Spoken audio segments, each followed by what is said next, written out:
পার হয়ে না ব্রিজ আছে দিকে যাইতে পারছিস না তারপরে এই পাশে বাইক করে একটু এই বিষয় দেখি ভিতরে দেখছি ভিতরে দেখি একটু সবাই বার করছি এবার দেখি এই জায়গাটায় কি আছে মানুষ আর ঈশ্বর স্বর্গ কিন্তু এই যে কোনো ব্রিজ আছে যাওয়ার ক্রুশ আছে এই যে কোথায় যদি আমরা না যাইতে পারি কোথায় নিচে কি লেখা বড় করে নরক হেল মানে কি নরক হেল নরক না হেল মানে নরক না এই দেখো নরক দেখতে পাচ্ছি যদি আমাদের সেই ব্রিজ না থাকে তাহলে কোথায় চলে যাব নরকে আর ব্রিজটাকে চলে যেতাম স্বর্গে চলে যাইতাম না এই যে বুঝতে পারছি বুঝতো না নরকে চলে যাবো এই যে যারা যিশুকে বিশ্বাস করে না তারা কোথায় চলে যাবে নরকে তখন ঈসা নবী একজন কি মুসলিমদেরও নবী না সে তাদেরও নবী এবং তাকে কি পাওয়ার না যিশুকে তার উপরে মরাকে জীবন দিত না অন্ধকে চক্ষু দিত ঠিক আছে এটা কি আমাদের কোরআনেও লেখা আছে এই বিষয়ে কোরআনেও লেখা আছে যে যিশুকে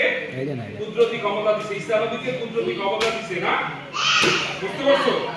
মরাকে জীবন দিতে পারতো তাহলে কি তাকে যদি বিশ্বাস না করি কোথায় যাব গা একদম নরকে নরকে চলে যাব কোন না কষ্ট হয় যাবে চার আছে ব্রিজ আছে ব্রিজ নাই ব্রিজ থাকলে কোথায় যাব স্বর্গে ব্রিজ থাকলে কোথায় যাব ব্রিজ না থাকলে কোথায় যাব ঠিক আছে তাহলে একটা পথ করি সবাই একসঙ্গে আমার একসঙ্গে বলবা আমার সঙ্গে না আমার সঙ্গে বলবা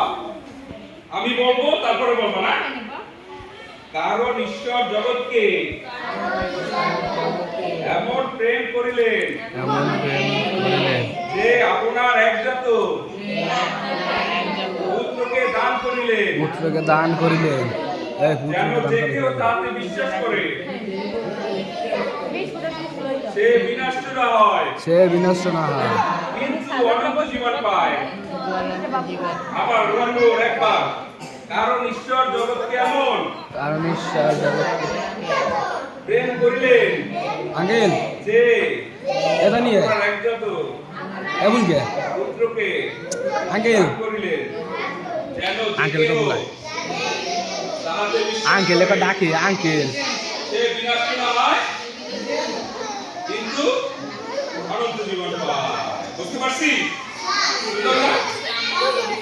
এই যে ওকে শেষ করো